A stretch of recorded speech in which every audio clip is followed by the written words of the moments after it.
We are here at the Mises Institute, at the Mises Summer University, so it is only natural that we first acquaint ourselves a little bit with the name patron of this wonderful week, which is my favorite conference at the Mises Institute. I say it every year, but meanwhile, so I'm really a teacher, and so as a teacher, you know that you have to repeat the important things in life.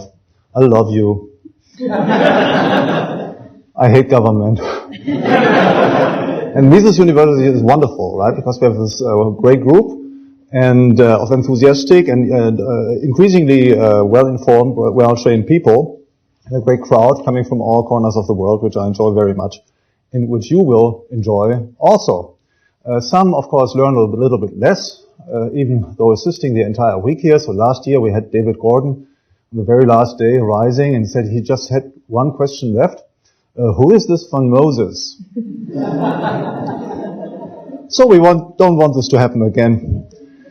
Therefore, we'll talk now a little bit about the life and work of Ludwig von Mises. I'll start with the life, and then a few things to say, and then we'll get to the works. Mises was born in 1881 in Lemberg, which was at the time, which is today part of the country called the Ukraine, and at the time was part of Austria-Hungary. Oh, please don't. How does this work? I need to take this off. All right. Okay. It's not very sharp. Can I get more contrast here? Focus. Maybe black light? Yeah, that's a little bit better. Okay, so this is a map of a continent called Europe.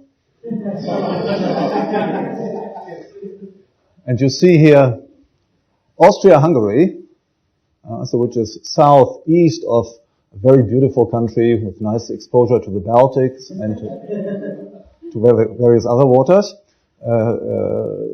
Next to Italy, over there we have France, and so on. Switzerland, you see a dot here, this is Geneva, which I will talk a little bit later. You see, it's fairly big. Hungary was a fairly big country. It was, in fact, the second largest political entity in Europe, next only to Russia. So bigger than France, bigger than Spain, bigger than Germany, bigger than Sweden. So Mises was born in Lemberg, which is in this part here. Where's this? I'll put on another map. So this is the Austria-Hungary, normal light.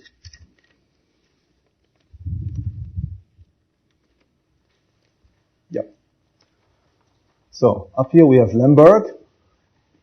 This is Vienna, which is today the capital of the country called Austria. At the time it was Austria-Hungary. And it's called Austria-Hungary because it was politically a combination, union of two kingdoms. One was the Kingdom of Hungary. This is the big greenish, on my map it's brownish dot. And all the rest was, so to say, didn't have a proper name. It was called the countries that are represented in the Reichsrat, so in the Reichscouncil, kind of the parliament, if you wish. So anyways, it was a big country, and Mises was born in this upper corner. And when he was still a boy, he moved with his family to Vienna. His father was a railroad engineer, and he joined the railroad ministry. It's a habitude of governments that they depoliticize all things in life. So railroads were a very big industry in the 19th century. It was a top industry, so it was only a question of time until government got its claws into this industry and regulated it, and nationalized it, and so on. So the father moved to Vienna. The family followed. Mises got his education there. He went to school. And eventually to the university in 1900. When he arrived at the university, he was politically interested. And so he set out for law studies. There was no program of political science at the time, no program of economics. So the only way to study these fields was to study law, which was the basic discipline, and then later on specialize in those courses that were of most interest for you, political theory or economics and so on. When Mises arrived at the university, he was politically interested, but he was firmly convinced that government regulation of the economy was necessary and that governments would have to run the show, so to say, had to control private enterprise. He was not from the outset opposed to nationalizations, etc. He was also somewhat influenced by historicism, that is by the idea that social relationships should be studied only from an historical point of view. That is, ultimately, the idea is here that there are no general or universal laws of economics, for example, or social laws of any sort. So you only have to study the particular conditions that prevail at particular places and particular points of time, each for itself. So Mises was somehow influenced by this. And at the university, he had some of the top scholars of the time defending such ideas, among which was Eugen von Filipovich, was a famous interventionist scholar, and others. And Mises took part in their seminars, and he was therefore got an instruction also in Marxism, in particular in Marxian class analysis, which is the heart of the Marxist analysis of social relations. Then 2 years later, his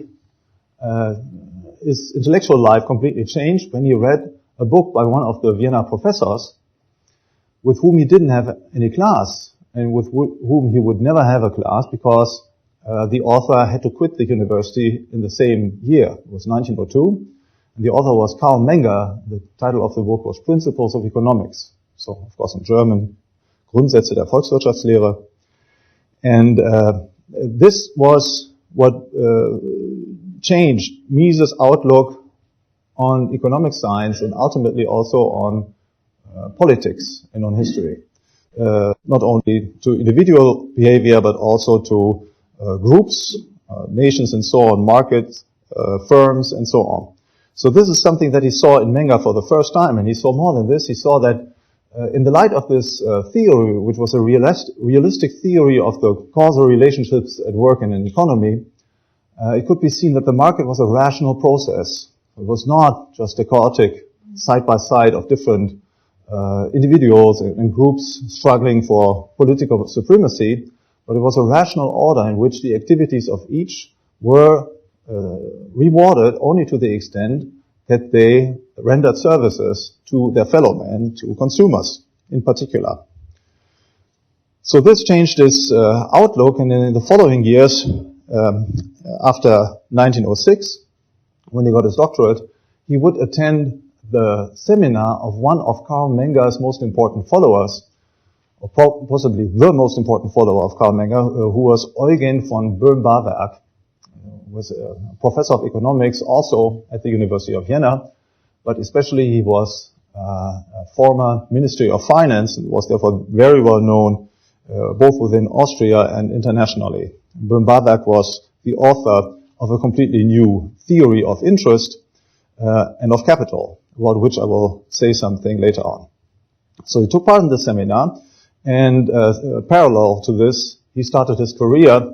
He first worked in what was the equivalent of the American IRS, okay, because this is also what Boehm-bawerk had done. It was a very prestigious career path. I mean, today it's not, in that respect, it's not comparable to the IRS today. If you tell your parents, well, I started working with the IRS, I mean, you might be a particularly difficult crowd in that respect, right? But even an average person comes home and says, I'm working for the IRS. Ooh, it's not really something that creates enthusiasm or admiration. It's, by the way, a very wonderful fact of American mentality and character, right? You don't grow exuberant when you find a job with the government.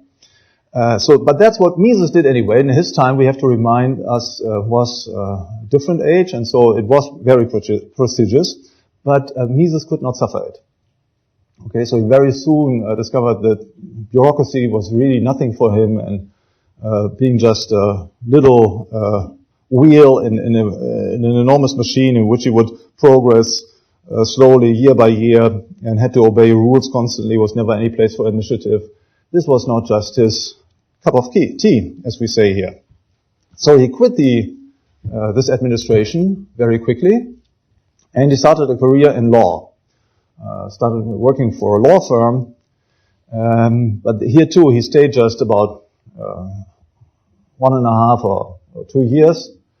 And ultimately, because he encountered the same problems that he had experienced in the fiscal administration on a somewhat lower level or a different level.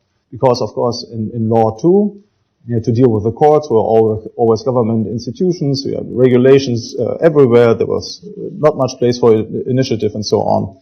He didn't like it at all.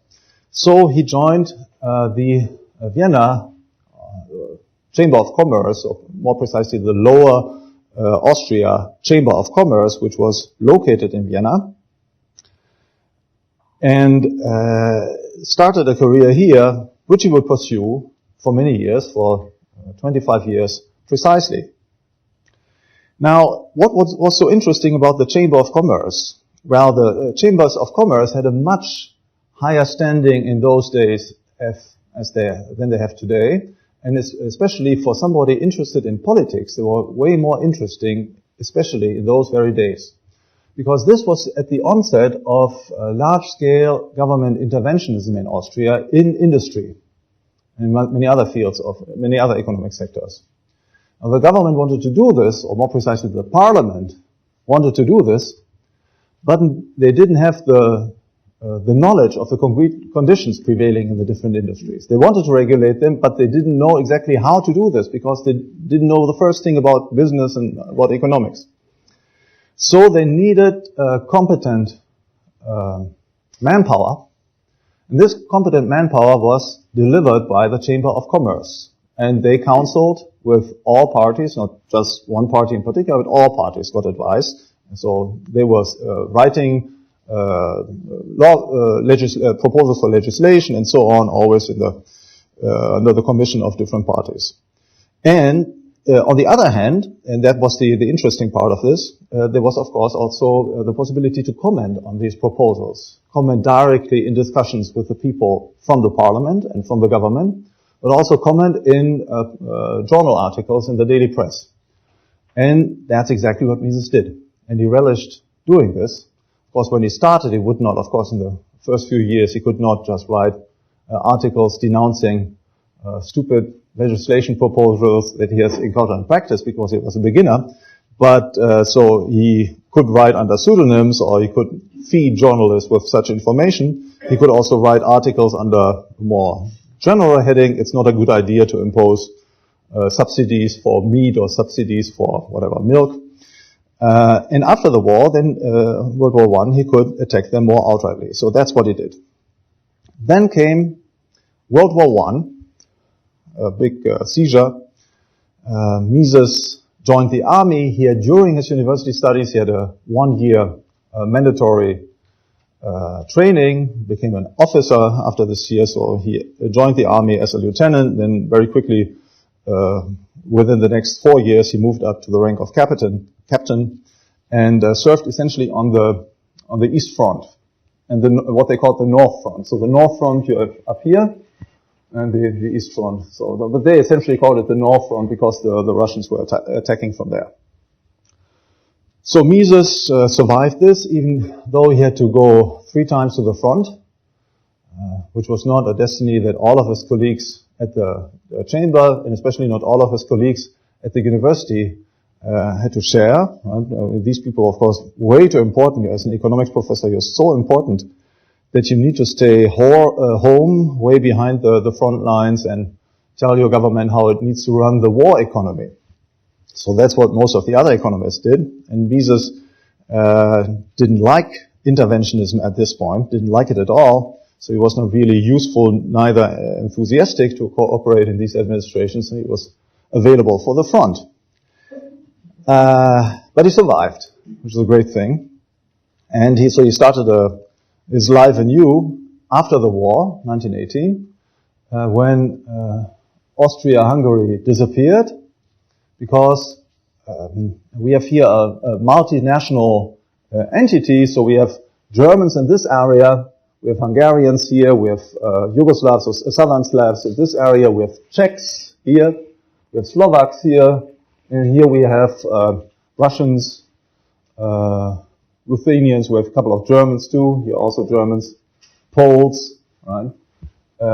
So what these different nationalities then did was to secede from Austria-Hungary. So these countries seceded, they created Yugoslavia. They seceded, they created Czechoslovakia. This was taken back into Poland. The Hungarians seceded and created Hungary. This was eaten by the Italians. And so all that was left finally was a relatively little country of this size approximately that we still today on the map as Austria.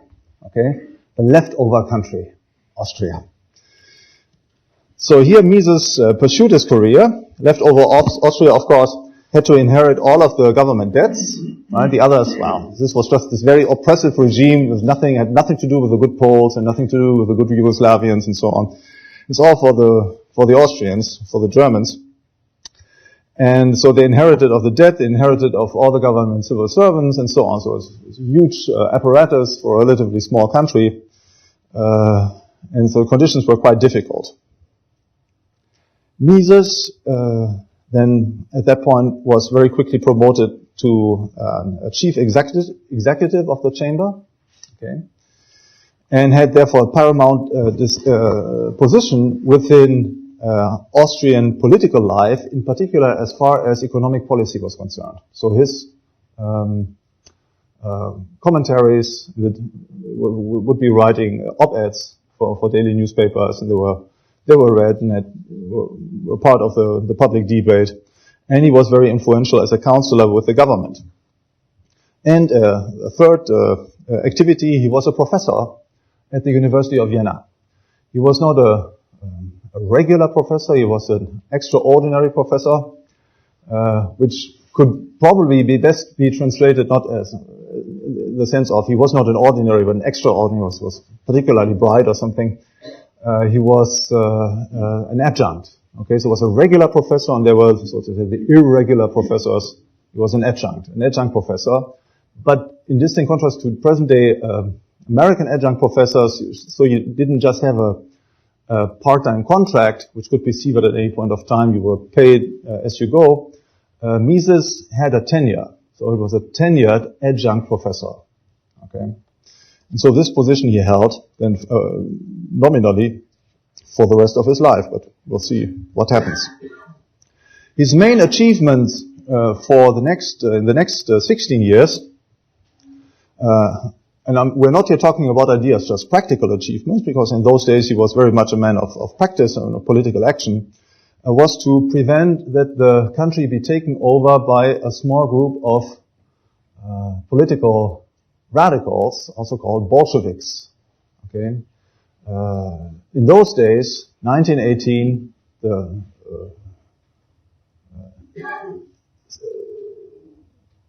governments in Germany, in Austria, Hungary collapse, and the governments are taken over in all these countries, also in Hungary and other countries, by socialist, respectively communist governments, which were backed by public consent. So it was not, in all cases, a revolutionary overthrow. So they were backed by popular consent. More precisely, nobody knew exactly how much of a backing they had in the population because there hadn't been any elections for the past 4 years. Okay, so and at the moment when these countries collapsed because they lost the war, the socialists, respectively the communists, take over because everybody supposes that they have the public backing and popular backing. And the situation then reverses only a few months later after the first elections after the war. So in spring 1919, and we see, well, the popular support for these people is actually not very high. They don't even have a majority within the population. Okay, so we have a few critical months in which determined revolutionaries could take over a country and have taken over certain countries. Okay. In the case of Hungary, that's what they did, and then they were overthrown again by a militarist coup, by a coup d'etat. In Soviet Russia, as we know, in Russia at the time, they made their revolutionary overthrow and kept the power for 70 years. In Austria, they were almost at the point, because the main political executives of the country were of this inclination. And at this critical juncture, then Mises, who knew them personally because these were friends from his university days, convinced them in private discussions that this would be an unsuitable policy for Austria, irrespective of whether you like communism or not. So his argument was that, look, I mean, if you do this, we'll be cut off of any supplies within a few days, and we'll just hunger and starve. And what will happen then is that the Hungarians come into the country and the Slovenes and so on. All they are hoping for is to give us a good knock because they've always felt so oppressed under our rule. Right? So this is all that we will get. And this argument ultimately won the way. His commie friends did not create the Bolshevik revolution, but on the other hand, they had very strong resentments thereafter against Mises. Right? It's kind of resentment against the messenger who brings the bad news. So he prevented this Bolshevist takeover. He prevented the country from suffering of hyperinflation of the same sort that Germany suffered in 1923. Austria had an inflationary regime, very strong inflationary regime between 1920 and 1922. And inflation is, well, we will discuss during the week in much more detail, is an important vehicle for the finance of government, which is why it exists ultimately. So the governments used it to pay for its expenditure, but of course, then the currency was ruined, and all the various other negative consequences that follow from it, which we will still discuss, also could be seen. So Mises and a few allies stemmed themselves against this, and they prevented that ultimately the currency collapsed, as it did in Germany in 1923. A third achievement, and this brings us already closer to his works, was to bring about something of a change of political mentality. And this not only in Austria, but also in Germany. Mises had a lot of impact on public opinion, especially the intellectuals in both countries, through his writings from the pre-war era, but also from the 1920s. So we'll talk about this a little later. In 1934 then, Mises went to Geneva. So he quit his position at the Chamber of Commerce, and he could do this because he had enough years accumulated to qualify for early retirement. So he was finally not that passionate about this kind of administration either. What he was most passionate about was ideas, so economic ideas in particular. And so he seized the opportunity when the Graduate Institute of Higher Education in Higher Economic Studies in Geneva offered him a one-year position as a visiting professor in international economics. The school was very recent, but it was already a prestigious school because it had been founded by some of the chief executives of the League of Nations. The League of Nations, as some of you might know, is the predecessor of the United Nations. It was set up at the initiative of the American President Wilson in 1919 and set up shop in Geneva. So which brings us back to this dot. And it's this point here. This is Geneva. Geneva is separate from Vienna, where Mises lived, through a huge chunk of mountains. Essentially, that's what you have. The school was created in 1927. Its mission was to train the staff that this new international organization needed. So they needed staff that were fluent in at least 3 languages and were competent, knew something about economics, history, and politics. So that was the mission of the school, to train such people, which they did. So Mises' contract then was extended on a yearly basis. He eventually stayed 6 years. He probably could have stayed longer. He stayed for 6 years, and during this time he occasionally went back to Vienna to still work for the chamber as a senior counselor. And especially, and that is most important for the history of Austrian economics and for economics in general, he wrote his most important book, Human Action, or more precisely, the German language predecessor to this book, the title of which is Nationalökonomie, National Economics, or Economics. In 1940, so these were probably the happiest days of his life because he had a very convenient salary and he had a very low teaching load. He had to teach some 2 to 4 hours per week. Okay, and so could essentially concentrate on teaching. On his research for his book, which he did. He also got married in those years. He married Gitta Sereni, who was a German actress from Hamburg, who had been living in Austria for many years, and whom he had known for 13 years before getting married to her. So they got married in Geneva in 1938. Then comes World War II, breaks out in 1939.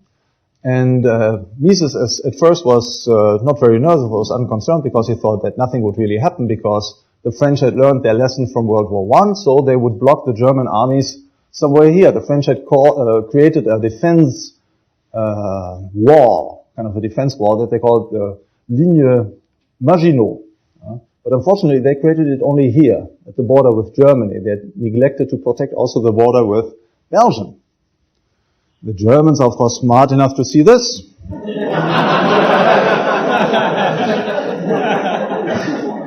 Of course, it's not very high criterion, but still. So they ran over France. I spare you the details, which are interesting from that point of view, from a military point of view. They ran over France. And so Mises was shocked to see that, well, his retirement plans for Switzerland were in the course of evaporating, right? So the Italians then joined the war as well. When they saw that the French army was destroyed by the German army in the north, they started invading the country from the south. So Switzerland was encircled, and the atmosphere grew somewhat unpleasant for people who were known as the enemies of the Nazi regime, which Mises was. Okay, so he then sought to get out of the country and did so in 1940. Immediately after, so the Germans ran over the French army in May and June 1940. Mises left the country in July 1940, and he arrived in New York City in Manhattan on August 4, 1940.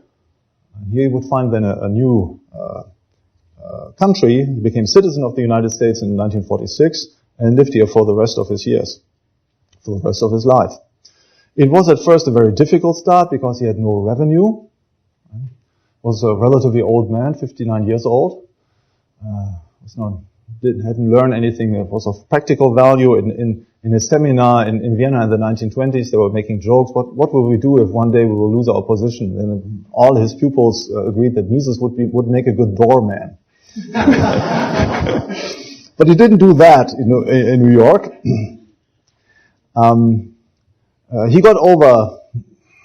He survived thanks to a research fellowship from the Rockefeller Foundation, and then eventually from an association that is still around, the National Association of Manufacturers. And then after the war, immediately after the war, he really started a new life that was much more to his liking when he was hired by New York University in 1945 as a visiting professor. And there he would then teach 2 classes, one of which was his research seminar, an economics seminar, which would be eventually the training ground for a new generation of Austrian economists. And in fact, the first American generation of Austrian economists, or we might even say the first generation of Misesian economists anytime. One member of this seminar is still among us, is Professor Reiko. So you see that it's the long shadow of Mises, the long shadow of Reiko still on us. So he had a huge impact because he was training Reiko, and there was Hans Sennholz, Murray Rothbard, George Hülsmann, Israel Kirzner, and many other very important Austrian economists who have kept up the Austrian flag, so to say, after Mises died in the early 1970s. Mises would be visiting with New York University for 24 years. Okay, it's kind of a nice visit. Extended visit. And another important thing also happened when he started cooperating with a new organization called FEE, which you know probably, the Foundation for Economic Education, which was established by Leonard Reed in 1946, somewhat north of New York City in Irvington on Hudson. And Fee eventually was a big promoter of Austrian economics, especially after Mises had published the English edition of his important book, Human Action. It was published in 1949 and had a huge impact on public opinion, especially opinion among intellectuals. So it created some sort of a freedom movement. And Fee then was a very important institution to support this process, organize seminars, print articles and so on, create journals, etc. Human Action also influenced other authors, younger authors, who would here find a basis from which they could start, most notably Murray Rothbard, whom I've already mentioned, and who published his main economics book, Man, Economy and State, in 1962. So these books are very important for Austrians still today because they are systematic treatises of economics. And one of the big differences between Austrian economists and other economists who are called mainstream economists, as Austrians are not satisfied to cook up some explanation for a little problem under immediate concern. And Austrians want to know how does this fit in within the overall system of what we already know about the world. And the world is always one, it's unified, there are no contradictions in the world. So if we want to have a coherent account of the real world, we need to also have a coherent theory. It's not contradictory in its different parts. And that's what you do most usefully if you have already a general theoretical framework, which is exactly what Mises and Rothbard have created. Right? So what we'll be doing during this week is not to Mises and Rothbard, right? Or restate this again and again, right? We're not in church. Right? Most of the Austrian faculty, or all of the Austrian faculty, have disagreements with Mises and Rothbard on various points, and we're sometimes also starting in different directions and so on. But we all agree on the fact, well, that we have here a starting point, and that's simply useful and very important, and gives an internal coherence that no other school of economic thought has. And it will remain this way until somebody comes up with an even better book. It builds again on this foundation and creates a new starting board for subsequent generations. That's how science works. And of course, so as I said then, so human action had ultimately an impact until the present day, until we have Mises University. Okay, Mises then died in 1973, also in New York City. He was not very active in the last years of his life, which is excusable since he died at the age of 92. We wouldn't expect too much from an octogenarian. And he wrote and published his last book at the age of 81, which is one of his best books, by the way. So this is hope for all of us. Right? If the university throws us out one day, right, we can still write great books. And the title of this book is Ultimate Foundation of Economic Science. Wonderful book. And it deals with epistemological problems of economics, and it is in fact a systematic critique of the idea that economic research should be done as in the natural sciences, as a scientific program that is called scientism, or sometimes also positivism. Okay, so we have a brief overview of Mises' life. Now we'll even more briefly now talk about some of the highlights of his work, but I cannot fully do this, and especially what I want to do is to explain to you the significance of his contributions. So I need to first to talk very briefly about, give you some background, talking about the Austrian authors that preceded him, in particular Karl Menger and boehm-bawerk, and I cannot talk about them really meaningfully without at least briefly talking about the classical economists and the mercantilists. Okay, so which I will do then. First talk about the classical economists and the mercantilists, then go to the first two generations of Austrian economics, then come to Mises. So classical economics is the school of economic thought that starts with Adam Smith, who publishes in 1776 a book with the title An Inquiry into the Nature and Causes of the Wealth of Nations. And Smith was not very original in what he did, but what he did was to create something that Mises also aspired to do, namely to create a system.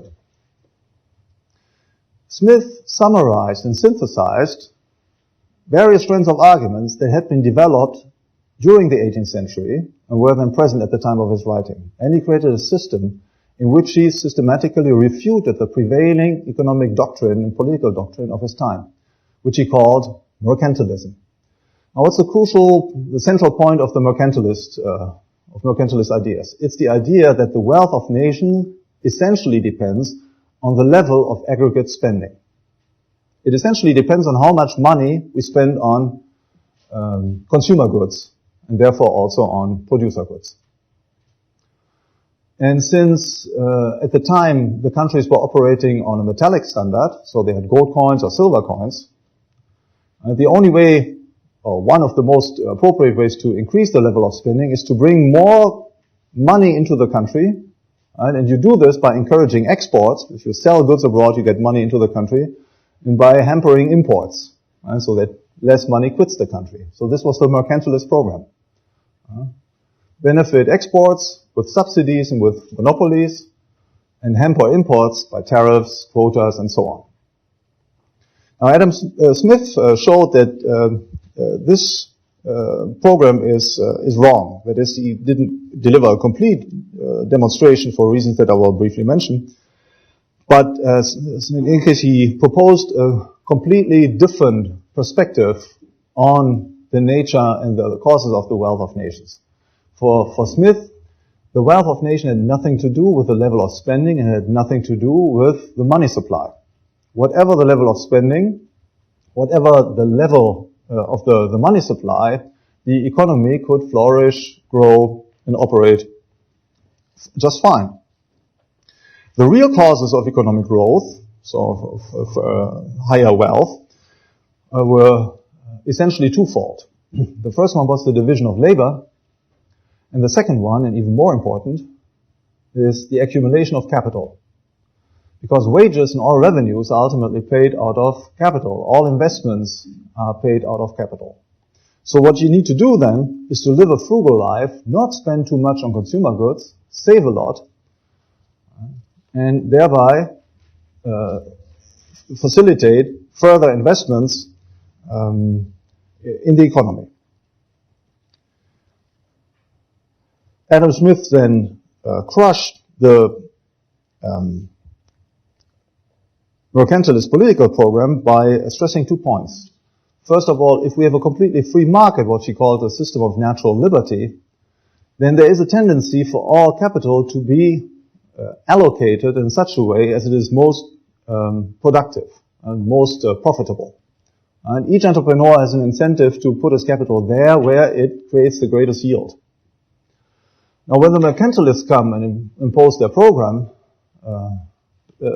encouraging artificially exports, hampering imports, then this necessarily diverts capital from those employments that would have been most profitable. Okay, so you necessarily impoverish the economy. That's Adam Smith's argument. And it had a great success, not an immediate success, but a great success because the power of his argument began to wear during the next decades, and it came into full dominance around the middle of the 19th century. But still, Smith's analysis had various weaknesses, and ultimately it was overthrown for these weaknesses. And I will mention in particular 3 of them. First of all, Adam Smith did not have any acceptable price theory. He had some attempt of a price theory, but the explanation of prices was not any good. And the significance of this fact is that without a good price theory, you cannot explain human behavior. You cannot explain, in particular, why it is that the price level doesn't matter. How can entrepreneurs adjust, let's say, for example, to a sinking price level? How can they adjust to a sinking level of aggregate expenditure without harming aggregate growth? That's a question that Adam Smith couldn't answer. He couldn't answer it because he didn't have a price theory. The second weakness in his system was that he didn't take account of the time dimension in the accumulation of capital. And the third major weakness is that he had thrown monetary theory completely overboard. Adam Smith had reacted against the mercantilist program by stressing that the level of monetary spending and hence the money supply is of no concern for growth. Therefore, for him, well, we can forget about money altogether. And as a consequence then, in the 19th century, the way to teach economics was to have two separate courses. In one course, you deal with the real economy, that is non-monetary economy. You just were considering the economy as if it were a big barter organization, so in which apples and oranges were exchanged directly against one another and so forth. And in a separate course, you would deal with money and banking. The separate course, the monetary course, would just deal with the price level and with the organization of the banking system and sometimes also with business cycles. But the main course was the course of the real economy, which dealt with wealth, the causes of wealth, distribution, how wealth is distributed and consumed. Now, of course, it was easy to attack Adam Smith on all these three accounts, and he was being attacked and on other accounts as well. Now, the significance of Austrian economics is that it arises as a school of thought that repairs these deficiencies in classical economics. What the Austrians did not do was to contest Smith's central thesis. The central thesis concerned the origin of growth, or causes of growth, and his critique of the mercantilist program. The Austrians accepted this, but they further refined it. What they did was to add other elements to improve Smith there where he was bad, weak in any rate. So the first element was added by Carl Menger in 1871, publishes his Principles of Economics. And what Menger does was to provide a coherent and realistic theory of value and prices. So tomorrow morning, Professor Hülsmann will explain this to you in more detail, but I will just emphasize the central point, because again, it will be good that he just says the same thing with different words, always good to repeat at the important points. The central weakness in Smith's theory was that he could not connect utility with prices, subjective value with prices. For Smith, such an explanation would always run into contradictions, into paradoxes. The argument, the example he gave was one of two goods, diamonds and water. Water, he says, has a very high subjective utility, subjective value, because without water we couldn't survive. Diamonds, you can very well live without diamonds. Okay, I see now certain faces. Yes, certain women, of course, think they could not live with diamonds. There's a different concern. Okay. On the other hand, but if it was so that utility then determines price, water should have a very high price and diamonds should have a lower price. But that's not the case. Diamonds have a very high price and water is often comes for free. So what's the error in Smith's argument? His error is that he has reasoned in terms of classes of goods, total quantities, rather than the partial quantities that are always exchanged on the market. Smith's argument would be correct if one had to choose between all water in the world and all diamonds in the world. But then, of course, water would get a higher price than all the diamonds, precisely because it's more valuable. But that's not the choice that we confront in the market economy. We never have to choose between all the water in the world and all the diamonds, but just between an additional gallon of water and an additional carat or half carat or 3 carats, depending on your wallet, that you buy, given the existing supply of water and of diamonds. And given the enormous existing supply of water in Western Europe and on the North American continent, any additional gallon has a very low value, so it comes also then as at a low price. And any additional diamond, because the available supply is relatively small, comes at a high price. So we can reconcile value with price. The paradox of value that Smith had in mind is resolved. The next step then came from the hands of boehm-bawerk, who brought the time element into, stressed the time element in the accumulation of capital and in particular in the pricing of capital goods. So what boehm-bawerk stressed was that as a consequence of the passage of time, future goods tend to have a lower value than present goods of the same sort. This is called time preference. And time preference, according to boehm-bawerk, is the cause of interest rates being paid on the market, and is therefore also the cause of the different evaluation of producers' goods as compared to consumer goods, and so on. The third element that also comes from boehm-bawerk is to create an Austrian analysis of the economy as a whole. So with these two new elements, the theory of marginal value developed by Menger, and his own approach stressing the time element, the passage of time in human action, boehm-bawerk created now an analysis, like Smith, of the economy as a whole. And what he showed was, in this economy as a whole, all entrepreneurs, all investors are ultimately competing for the same type of good, which he called present goods.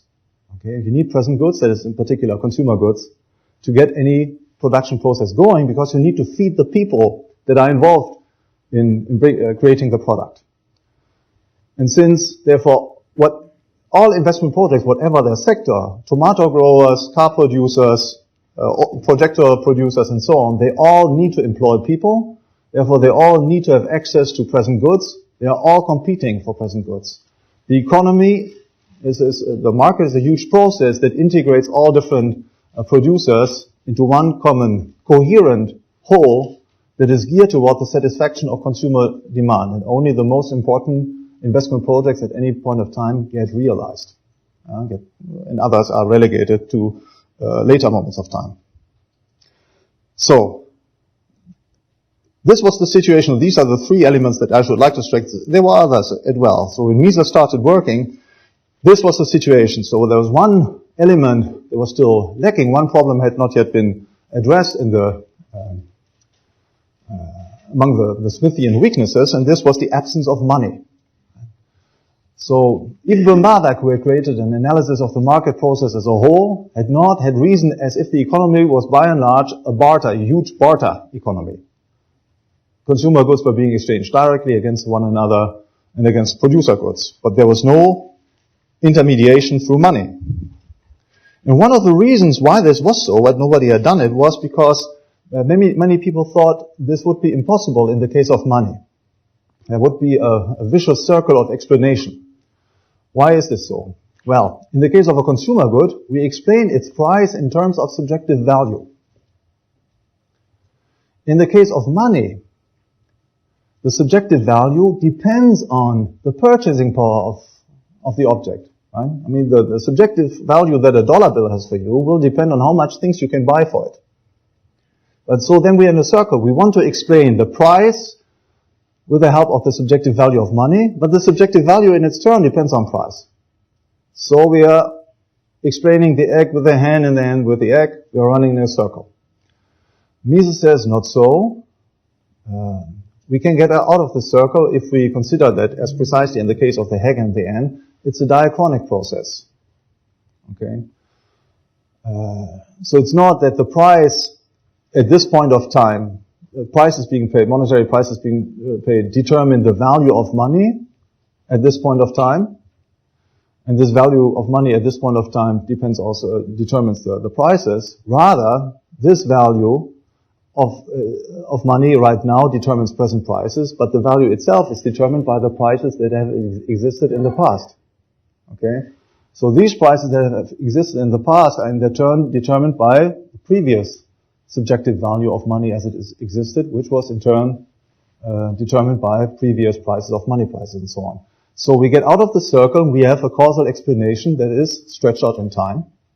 And the only difficulty that remains then is to get a starting point. Does this run back indefinitely? So do we have an egg and a hen problem?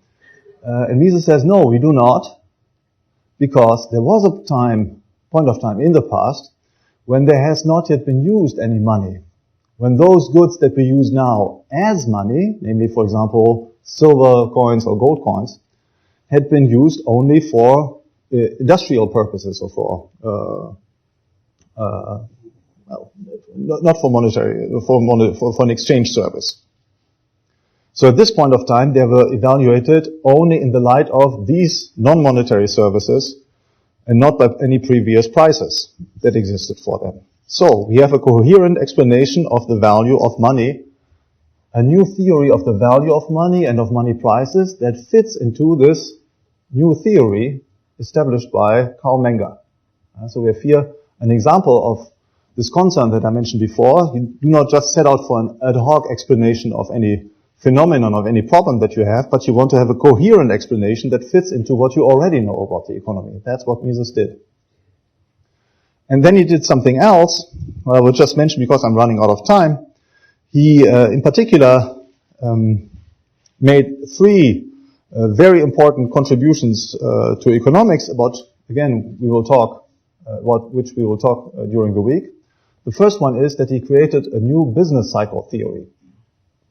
And this he did in his first book, The Theory of Money and Credit, first published in 1912, the same book in which he developed his integration of value theory and monetary theory. It's the same book. The first two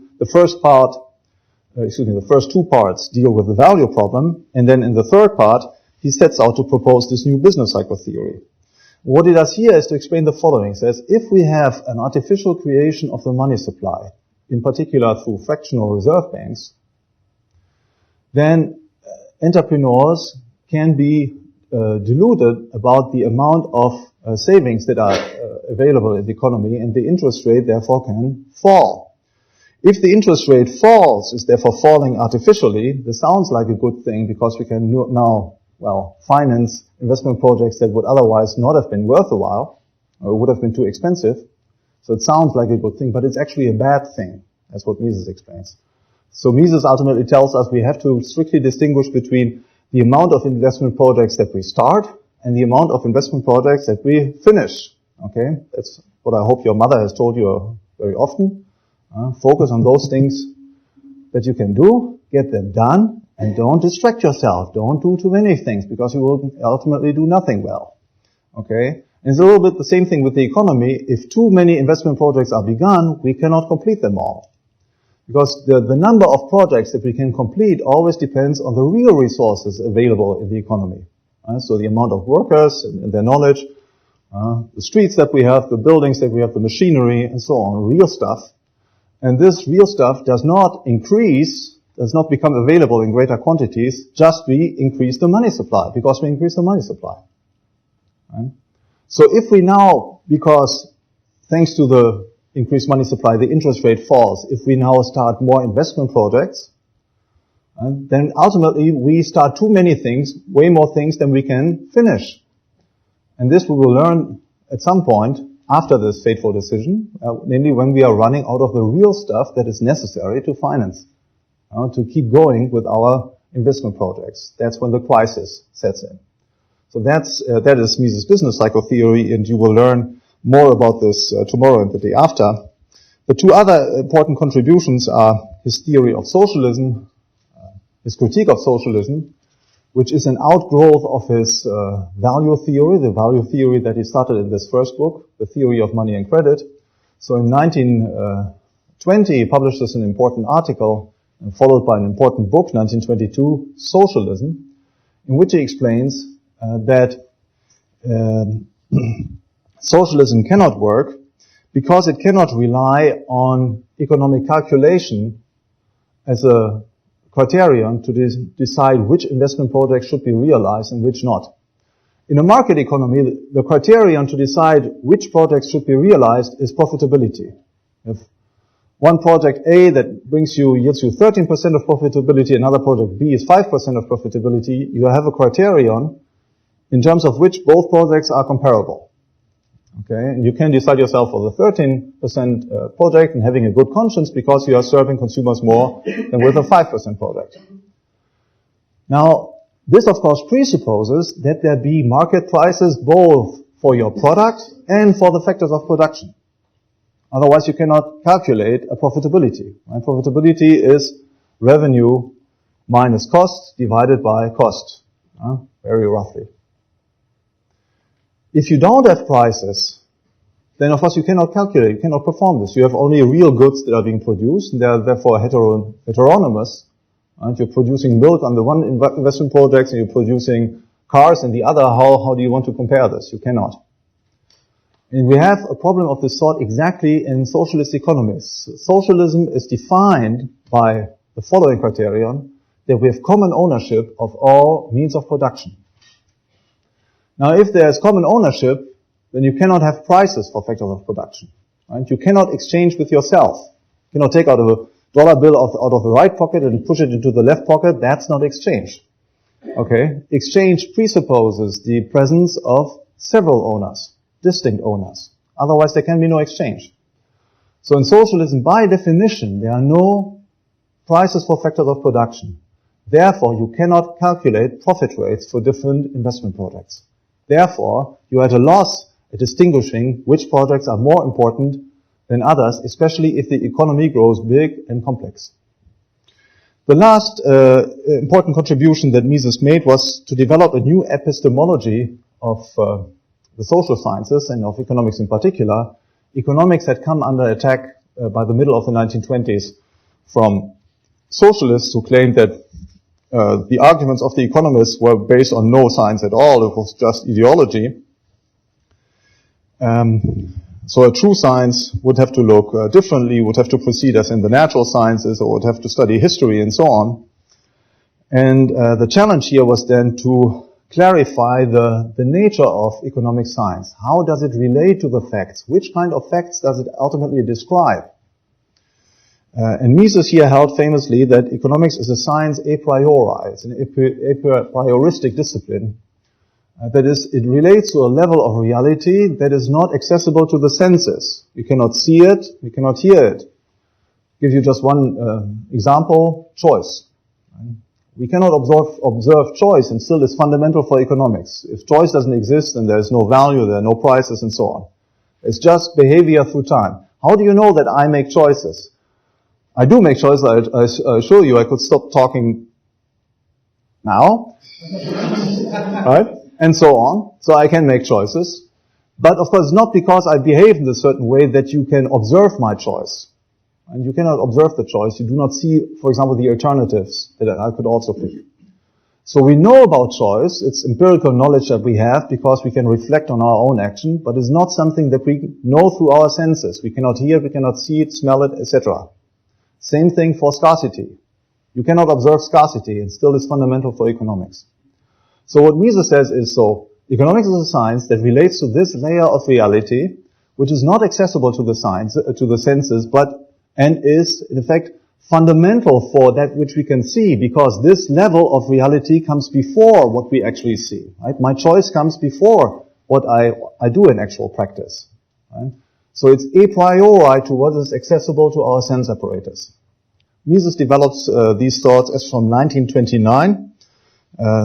Then first in a book in 1933, Epistemological Problems of Economics, and later on two other books that are important, Theory and History, 1957, and the book that I already mentioned, Ultimate Foundations of Economic Science, 1962. This was all for the moment. It's a lot of stuff. I don't expect that you understand everything that I said, which reminds me always of the wise words of my physics professor at the university, who said, well, a lecture in which you understand more than 80% is not worth a while. So in this sense, I hope that my lecture has been worthwhile for some of you, and wish you a good evening.